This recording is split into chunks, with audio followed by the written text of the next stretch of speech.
Chikere gị dobe iwu niile gị feekwa m ofufe ka Jehova kwuru bụ onye mere ka ị bụrụ ihe ịbụ taa ọpụpụ isi ohu.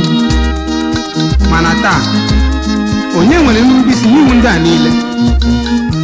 Onye ọbụla kpafu tinye isi n'ụzọ dị ha mma. Ha anaghị echetakwa olu Chineke nke na-asị, ezi nwa m, dobe iwu m ka ọ dịrị gị mma. Ma otu ọ dị Chineke anyị arawanụ,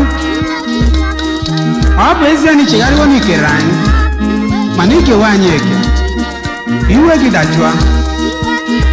Anyị na-arịọ gị nna, ọ bụna n'ihi ndị gị ndị arọpụtara, mee ka iko agabiga, ka ifufe akwụsị, ka iwe gị dajụa.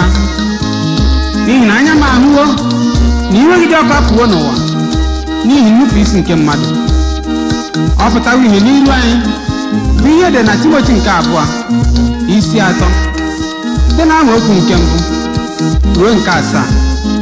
Ma ezi Chineke anyị, cheta nkwa gị na Matiu isi 14 nke 2 nke na-asị, ma n'ihi ndị gị arọpụtara, ndị na-eme ihe ị na-achọ, na ị ga-eme ka ihe mgbu a dị mkpirikpi. Ma anyị ga-atọ na mmehie ụmụnna ka amara wee baa ụba.